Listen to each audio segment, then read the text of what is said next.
Hello dear students, welcome to you at MED and TUT educational channel. Dear future doctors, हम लोग life process से study कर रहे हैं। अभी तक हम लोग स्टडी किए फूड कैसे डाइजेस्ट हो रहा है और अभी अपना फूड माउथ से होता हुआ स्मॉल इंटेस्टाइन में अब्जॉर्ब हुआ और कुछ न्यूट्रिएंट्स लार्ज इंटेस्टाइन में अब्जॉर्ब हुआ।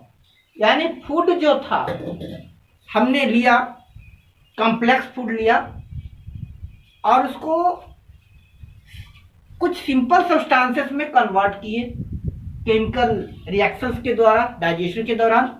डाइजेशन आपको पता है, ब्रेक डाउन किए उसको केमिकली और उसको सिंपल सब्सटेंसेस में कन्वर्ट कर दिए सो दैट बॉडी यूज कर सकता है। यानी डाइजेशन हो गया और डाइजेस्ट होने के बाद वह फूड अब्जॉर्ब कर ब्लड में मिला दिया गया।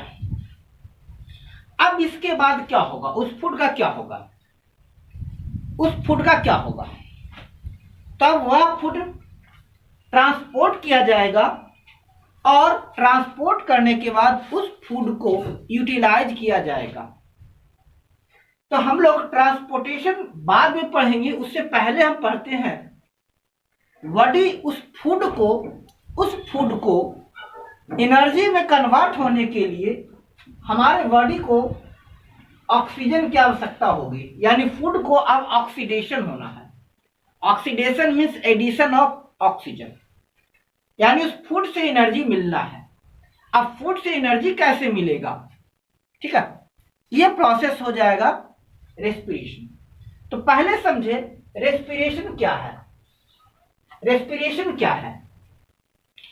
Respiration is the movement of oxygen from outside the atmosphere to the cells within the tissue and transportation of carbon dioxide gas from cells of tissue back to the atmosphere is called respiration. पहले समझ लेते हैं respiration क्या है। Respiration is the cyclic process. Respiration is the cyclic process, जिसमें क्या हुआ, oxygen gas atmosphere में था, ठीक है, एटमॉस्फेयर में था। एटमॉस्फेयर से यह ऑक्सीजन रेस्पिरेटरी ऑर्गन से होता हुआ, रेस्पिरेटरी ऑर्गन से होता हुआ ये सेल में आया, cell of tissue of the body.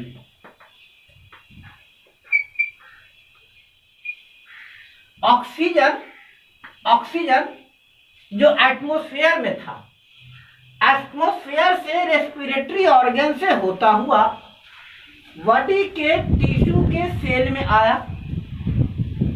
Cell में यूटिलाइज होने के बाद ये कार्बन डाइऑक्साइड गैस में कन्वर्ट हुआ और ये carbon dioxide gas again respiratory organ से होता हुआ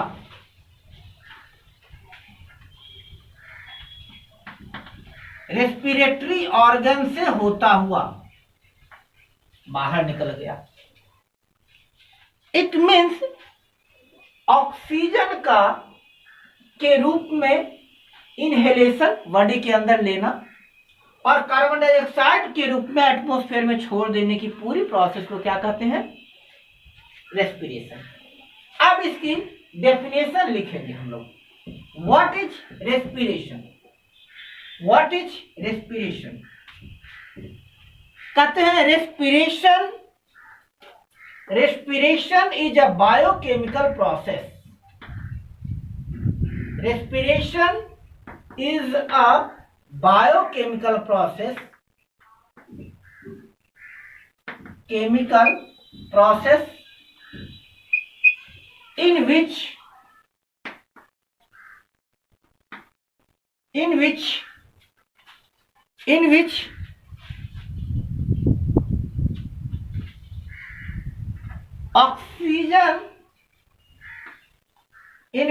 oxygen rich air is transported to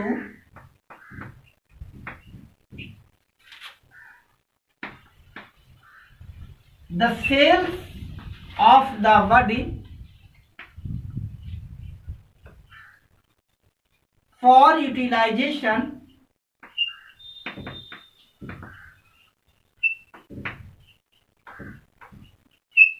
and carbon dioxide rich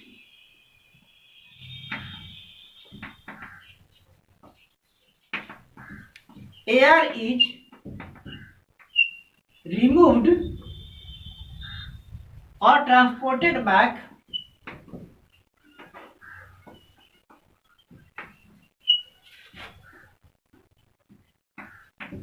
to the atmosphere। ठीक है। रेस्पिरेशन, पहला रेस्पिरेशन क्या है? बायोकेमिकल प्रोसेस है। बायोकेमिकल प्रोसेस मीन्स क्या हो गया? Chemical process inside living organism.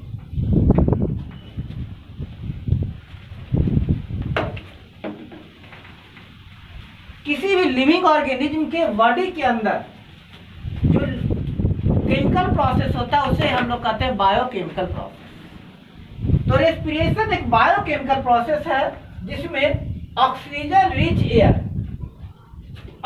Rich air body के सेल्स तक पहुंचाया जाता है और वहां जो बाई प्रोडक्ट के रूप में कार्बन डाइऑक्साइड रिच एयर बनता है उसको बाहर एटमॉस्फेयर में निकाल दिया जाता है। इस कंप्लीट प्रोसेस को ही हम लोग क्या कहते हैं? रेस्पिरेशन। एक बार फिर समझ लीजिए, रेस्पिरेशन एक बायोकेमिकल प्रोसेस है।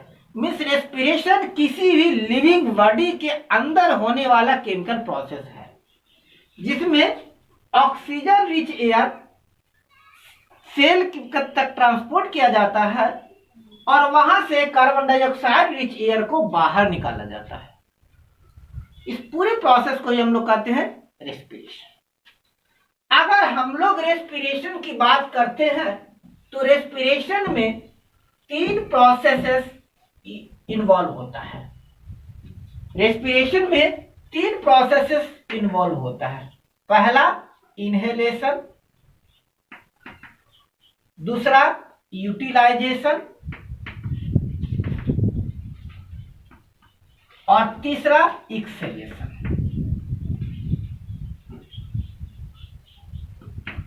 इनहेलेशन ऑक्सीजन को अंदर ले जाना, इनहेलेशन यूटिलाइजेशन उस ऑक्सीजन का यूज का होना ऑक्सीडेशन के लिए, और एक्सहेलेशन उससे जो बाय प्रोडक्ट बना उसको बाहर निकालना।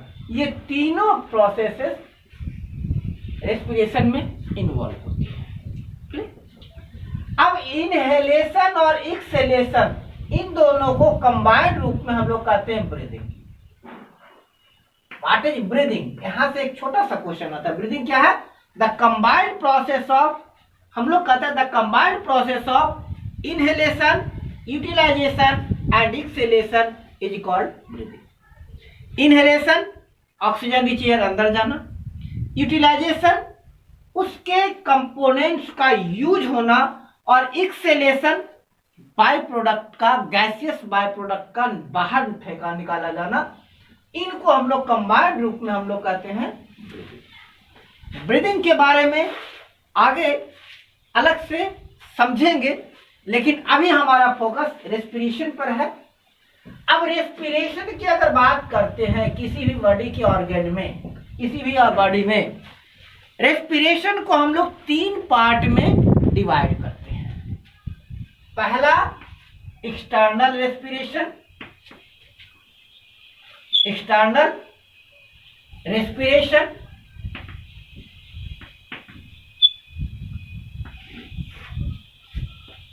दूसरा internal respiration,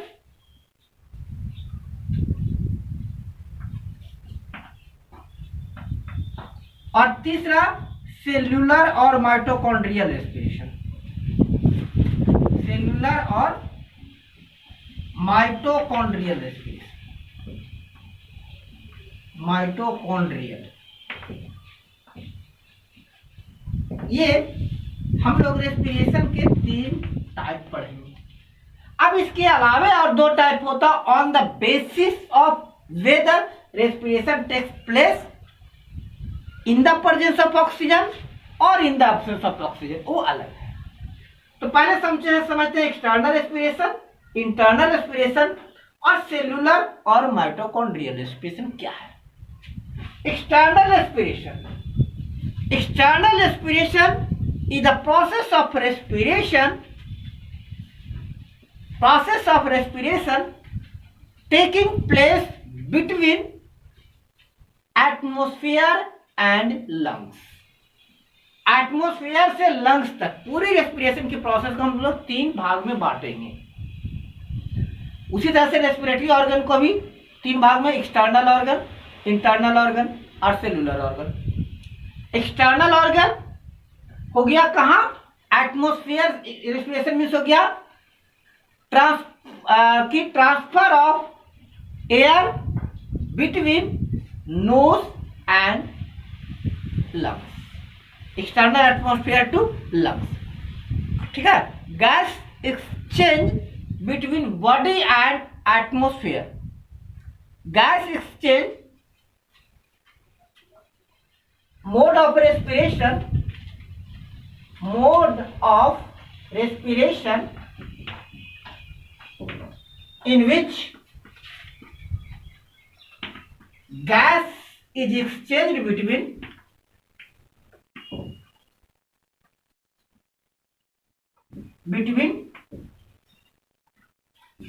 atmosphere and lungs। Means कहते हैं नो इंटरनल सेल्स और internal organ of the body are involve. अब पाथवे उसको छोड़ दीजिए, क्योंकि जब इंटरनल की बात करेंगे तो हम ये नहीं देखेंगे कि वो वेंस में से जा रहा है या आर्टरी से जा रहा है, उसकी बात नहीं करें, वो तो पाथवे है। एक्सटर्नल मीन्स हो गया कि गैस का आउटर एटमोस्फेयर और बॉडी के बीच, यानी लंग्स के बीच। तो इसके बीच जो रेस्पिरेशन होगा लंग्स और एटमॉस्फेयर के बीच, इसको हम लोग कह देंगे external atmosphere respiration. Internal respiration, mode of respiration taking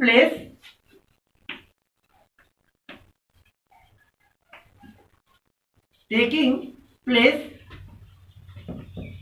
between lungs and cell, means gases का, रेस्पिरेटरी गैसेस का लंग्स से सेल्स तक पहुंचाया जाना, इसको हम लोग कह देंगे इंटरनल रेस्पिरेशन। और सेलुलर रेस्पिरेशन टेकिंग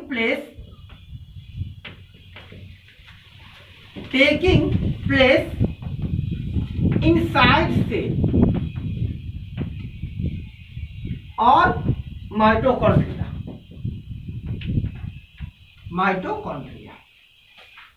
जैसे कि हमें पता है रेस्पिरेशन में क्या इन्वॉल्व होता है। रेस्पिरेशन में क्या हुआ, पहले नोज से अंदर गया, इनहेल किए, वहां से फिर विंड पाइप से होता हुआ लंग्स में आया, लंग्स में से वह ऑक्सीजन ब्लड का हीमोग्लोबिन लिया, तो अब इंटरनल रेस्पिरेशन हो गया, लंग्स से वो हीमोग्लोबिन लिया, ब्लड का हीमोग्लोबिन, और वह हीमोग्लोबिन उस ऑक्सीजन को सेल्स तक ले जाकर छोड़ दिया। मतलब समझिए टर्मिनल पॉइंट है, लंग्स नोज के द्वारा ले जाया गया, एयर नोज के द्वारा ले जाया गया, लंग्स तक छोड़ दिया गया। ठीक है, वहां पर एक एक्सचेंज हो गया। अब लंग्स से उस एयर को ब्लड के हीमोग्लोबिन के द्वारा लिया गया और उसे ले जाकर सेल्स तक पहुंचा दिया गया। सेल के अंदर फिर उसे ले जाया गया, माइटोकॉन्ड्रिया द्वारा यूज किया गया। अब ये तो ऑक्सीजन पहुंच गया कहां, बाहर से माइटोकॉन्ड्रिया तक। अब माइटोकॉन्ड्रिया उसको यूज किया, उससे एनर्जी ऑब्टेन किया, तभी तो उसको पावर हाउस कहेंगे ना, पावर हाउस, एनर्जी प्रोड्यूस किया, उसको ऑक्सीडेशन किया फूड का, फूड का ऑक्सीडेशन कहा था। फाइनल डाइजेशन फूड का, कोई पूछे where do final digestion of food takes place, तो final digestion of food takes place in mitochondria, mitochondria में फूड का फाइनल डाइजेशन होता है। अब माइटोकॉन्ड्रिया में यूज हुआ और वो कार्बन डाइऑक्साइड में कन्वर्ट हुआ। अब वह कार्बन डाइऑक्साइड माइटोकॉन्ड्रिया यानी सेल सरफेस पर छोड़ दिया, वहां से फिर हीमोग्लोबिन उठाया और हीमोग्लोबिन वापस कहां तक, लंग्स तक लाया, लंग्स फिर वापस उस ऑक्सीजन को शरीर से बाहर निकाल दिया। तो ये पूरा प्रोसेस चला, इसी प्रोसेस को हम लोग कह दिए रेस्पिरेशन। इसमें 3 चीज हुआ, इनहेलेशन, यूटिलाइजेशन एंड एक्सेलेशन। या आप कह सकते हैं internal respiration between outside atmosphere and lungs, internal respiration between lungs and cell, and mitochondrial respiration between cell and inside the cell lip. अब 2 types of respiration on the basis of whether respiration takes place in the presence or absence of oxygen. तो अब 2 types हो गया, एक हो गया aerobic respiration, aerobic respiration, और दूसरा है एनारोबिक रेस्पिरेशन। एनारोबिक रेस्पिरेशन, एक हो गया एरोबिक रेस्पिरेशन और दूसरा anaerobic respiration. Aerobic respiration, aerobic, aerobic stands for air, air. Aerobic respiration, respiration that takes place in abundant supply of air or oxygen.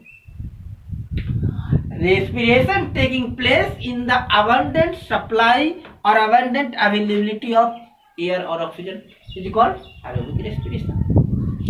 Anaerobic respiration, respiration taking place in the limited supply or absence of air or oxygen is called anaerobic respiration. तो पहले definition पर आ जाते हैं। Respiration taking place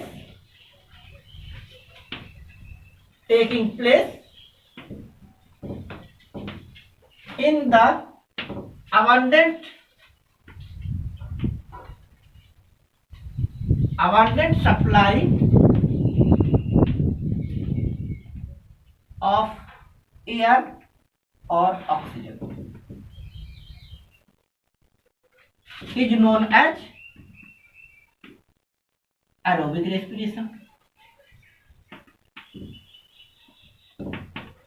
वह respiration जो oxygen के abundant supply में होता है, प्रचुर मात्रा में ऑक्सीजन अवेलेबल है, वो हो गया aerobic respiration. Anaerobic respiration,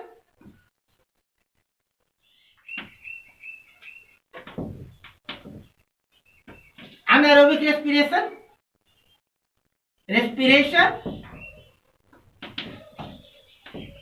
taking place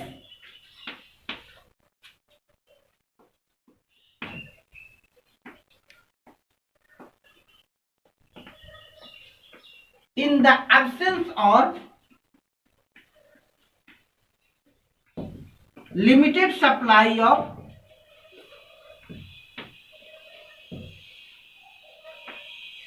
oxygen. यानी ऑक्सीजन की क्वांटिटी के आधार पर तय होगा कि वो रेस्पिरेशन कौन सा है। अगर अबंडेंट ऑक्सीजन है, प्रचुर मात्रा में ऑक्सीजन, तब तो एरोबिक रेस्पिरेशन हो गया। अगर स्कार्सिटी है, कम है या नहीं है, अब्सेंस है, तो हो जाएगा एनारोबिक रेस्पिरेशन। ये दो तरह का रेस्पिरेशन हो गया, एरोबिक और एनारोबिक। एक वह रेस्पिरेशन जो अबंडेंट ऑक्सीजन की प्रेजेंस में हो, और एनारोबिक एक वह रेस्पिरेशन जो लिमिटेड सप्लाई या एब्सेंस में हुआ, वो एनारोबिक रेस्पिरेशन। अब थोड़ा सा हम बात करते हैं इनके बीच डिफरेंस। एरोबिक रेस्पिरेशन और एनारोबिक रेस्पिरेशन में डिफरेंस क्या है, इसकी बात कर लेते हैं। बोर्ड पॉइंट ऑफ व्यू से इंपॉर्टेंट क्वेश्चन है, ये पूछा जा सकता है। एरोबिक रेस्पिरेशन, अब आप कहिएगा सर अभी तक तो पूछा नहीं गया है। तो इसीलिए अभी तक नहीं पूछा गया है, क्योंकि बहुत सारे इंपॉर्टेंट टॉपिक आज तक हटाया नहीं गया था, इस बार हटाया गया है। इसीलिए वैसे क्वेश्चन की भी संभावना है जिस पर ध्यान नहीं देंगे। इस बार वैसे क्वेश्चन की पॉसिबिलिटी है, और वैसे भी स्कूल सभी बंद है, तो वो चाहेंगे कि कुछ ऐसे ऐसे क्वेश्चन दे दीजिए जिससे बच्चा फेमिलियर हो, ताकि वो लिख सके। और उसको छोड़ दीजिए, कहेगा यार बड़े क्लास में आ गया, क्या पढ़े एरोबिक रेस्पिरेशन, अनएरोबिक रेस्पिरेशन, 7-8 में रट्टा मारते मारते अब तो बूढ़े हो चुके हैं। तो आप इन पर भी ध्यान दे रखिएगा। चलिए एरोबिक और अनएरोबिक रेस्पिरेशन में डिफरेंस की बात करते हैं। तो पहला कहते हैं oxygen respiration takes place in abundant supply of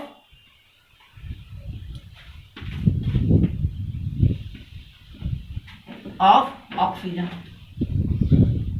वह रेस्पिरेशन जो ऑक्सीजन की अबंडेंट सप्लाई में होता है। Respiration taking place in absence or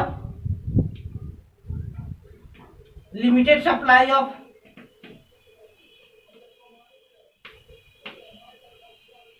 oxygen.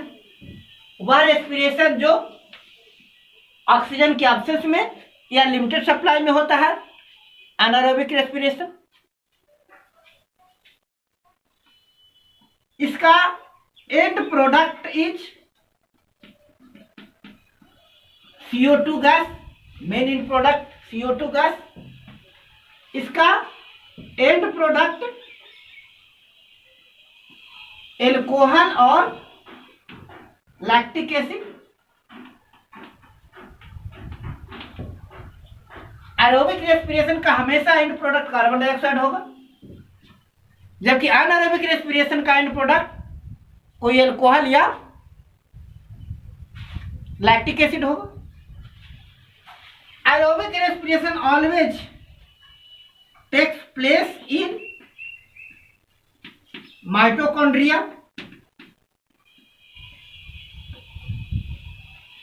ये माइटोकॉन्ड्रिया में होगा, सेल के माइटोकॉन्ड्रिया में होगा। And this respiration takes place in cytoplasm of cell. Aerobic respiration cell के माइटोकॉन्ड्रिया में होगा, जबकि अनएरोबिक रेस्पिरेशन सेल के साइटोप्लाज्म में होगा। ठीक है। एरोबिक रेस्पिरेशन माइटोकॉन्ड्रिया में होगा, जबकि अनएरोबिक रेस्पिरेशन साइटोप्लाज्म में होगा। एरोबिक रेस्पिरेशन में ग्लूकोज इज completely oxidized।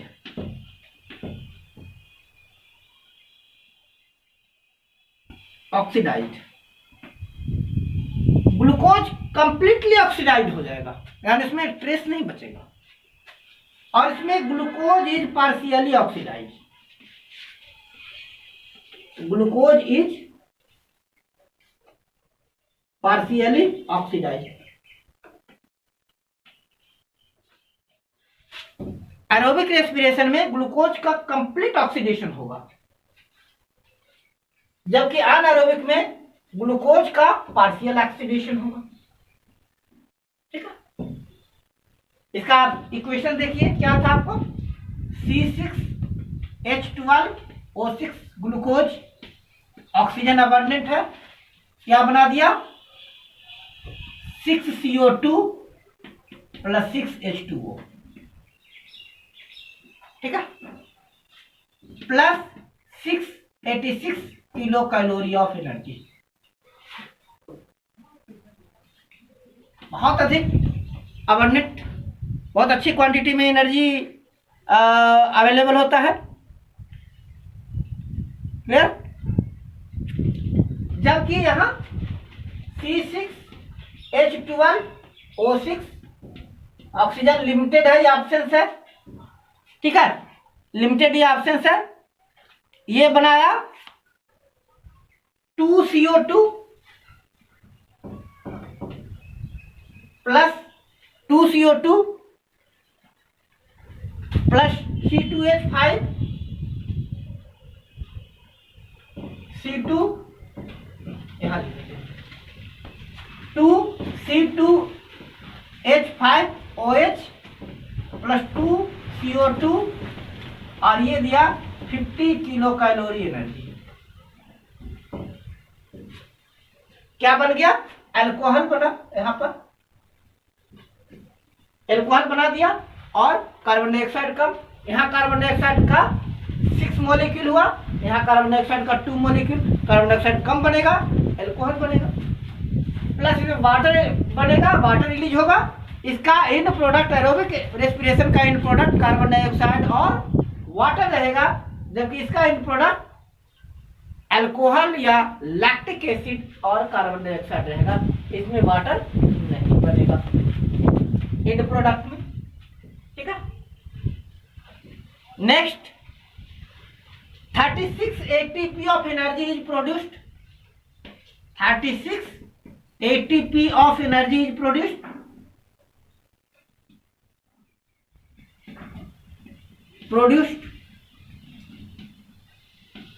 और यहां 2 ATP of energy is produced,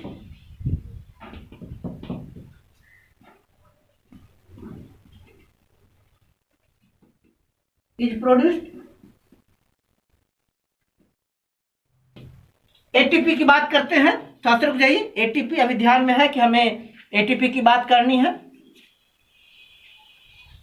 clear.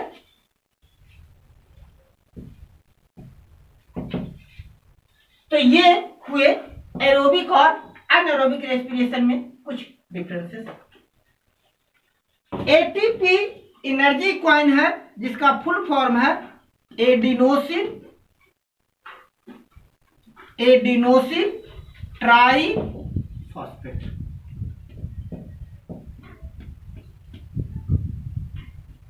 Adenosine triphosphate ये एनर्जी कॉइन है, इसी रूप में यही एनर्जी ट्रांसपोर्ट होता है माइटोकॉन्ड्रिया को, इसी रूप में एनर्जी मिलता है, क्लियर।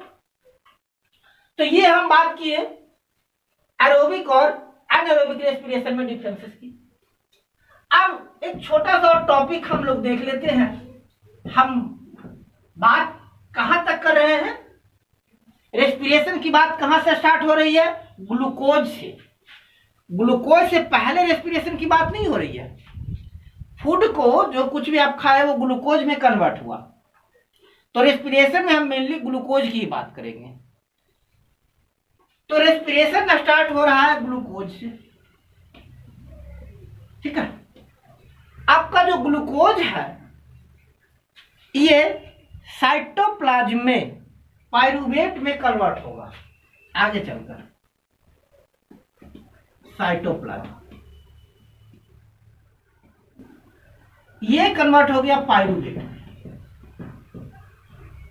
अब पाइरूवेट को कितना मात्रा में, कितनी क्वांटिटी में ऑक्सीजन मिल रही है, इस आधार पर तय होगा इसका एंड प्रोडक्ट। इस आधार पर तय होगा इसका एंड प्रोडक्ट। पहले कहते हैं इन the absence of oxygen, east में अगर ऑक्सीजन नहीं मिलेगा तो ये प्रोड्यूस कर देगा इथेनॉल यानी अल्कोहल।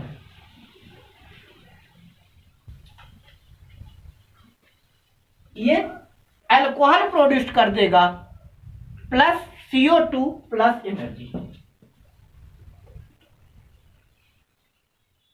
ठीक है, प्लस एनर्जी। कब ऑक्सीजन नहीं मिलेगा? इन the absence of oxygen. Second case है लिमिटेड सप्लाई ऑफ ऑक्सीजन। अगर ऑक्सीजन इसको लिमिट मिला यानी मसल, जब विग्रस एक्सरसाइज करते हैं ना, तो जब बहुत ज्यादा एक्सरसाइज करते हैं तो इन मसल। अब ये बना देगा लैक्टिक एसिड, इसकी बात करेंगे, लैक्टिक एसिड प्लस एनर्जी, इसमें कार्बन डाइऑक्साइड नहीं बनेगा। और तीसरा है अबंडेंट सप्लाई ऑफ ऑक्सीजन।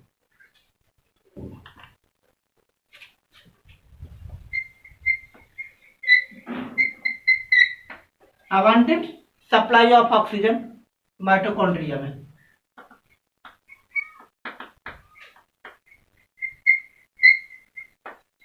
इसका एंड प्रोडक्ट क्या बना? CO2 plus water, CO2 plus water plus energy. देखिए ग्लूकोज पाइरूवेट के रूप में कन्वर्ट हो गया है, साइटोप्लाज्म तक गया है। अब साइटोप्लाज्म के बाद सेल में कितनी ऑक्सीजन अवेलेबल है, सेल में सेल को कितनी क्वांटिटी में ऑक्सीजन मिला है, माइटोकॉन्ड्रिया तक कितना ऑक्सीजन पहुंचा है, उस आधार पर 3 तरह का रेस्पिरेशन होगा। एक तो हो गया ऑक्सीजन बिल्कुल नहीं मिल रहा है, जो कि मोस्टली ईस्ट में होता है, जैसे जो कर्डलिंग ऑफ मिल्क है, दूध को जो जामन देते हैं, दही बना देते हैं, या कुछ ऐसा, या फर्मेंटेशन करते हैं, जो शराब बनाते हैं, फर्मेंटेशन होता है, उसमें एब्सेंस ऑफ ऑक्सीजन, ऑक्सीजन नहीं मिलेगा, तो ईस्ट क्या कर देगा, एल्कोहल में कन्वर्ट कर देगा, या कुछ लैक्टिक एसिड में कन्वर्ट कर देगा। तो यहाँ एल्कोहल में कन्वर्ट कर देगा और कार्बन डाइऑक्साइड रिलीज कर देगा। अगर ऑक्सीजन की लिमिटेड सप्लाई है कुछ मात्रा में, जैसे खासकर या तो आप मसल्स में हो गया, या फिर आपको curdling of milk, curdling of milk, दूध है ना, दूध में जामन देते हैं जोरन, तो क्या हो जाता है, लैक्टोबैसिलस, लैक्टोबैसिलस वहां चूंकि ऑक्सीजन की लिमिटेड सप्लाई होती है, मिल्क में लिमिटेड सोल्यूबिलिटी है ना, तो लिमिटेड सोल्यूबिलिटी के मतलब उसमें कम मात्रा में ऑक्सीजन रहता है, तो लिमिटेड सोल्यूबिलिटी में होने के कारण वो क्या कर देगा, लैक्टिक एसिड बना देगा। ये हमारे मसल्स में भी, वो क्रैम्प में भी होता है, मसल्स में क्रैम्प का कारण होता है, तो लैक्टिक एसिड और एनर्जी प्रोड्यूस कर देगा। अगर ऑक्सीजन की अबंडेंट सप्लाई है तो माइटोकॉन्ड्रिया में, वो माइटोकॉन्ड्रिया में फिर हो जाएगा रेस्पिरेशन, उस कंडीशन में एंड प्रोडक्ट बनेगा carbon dioxide water plus abundant energy. अब इसमें एक केस हम बात करते हैं मसल क्रैम्प की। मसल क्रैम्प, मसल में क्रैम्प, क्रैम्प मतलब दर्द होता है जो बहुत, मतलब या तो आप नहीं दौड़ रहे हैं और एक बार बहुत तेज दौड़िए तो पूरी बॉडी में दर्द होने लगता है, आप काम नहीं किए, आप एक्सरसाइज नहीं कर रहे और एक बार एक्सरसाइज कीजिए, है ना, एक्सरसाइज कीजिए, आप एक्सरसाइज नहीं करें, 100 बार उठक बैठक कीजिए, पैर में दर्द होने लगेगा, पेशियों में ऐंठन होने लगेगा, उसी को कहते हैं मसल क्रैम्प। तो जब विग्रेस एक्सरसाइज सडनली करते हैं तो उस समय मसल्स को बहुत कम ऑक्सीजन मिलता है, जिसके कारण मसल्स में चूंकि ऑक्सीजन की लिमिटेड सप्लाई होती है, तो वहां पर पाइरूवेट का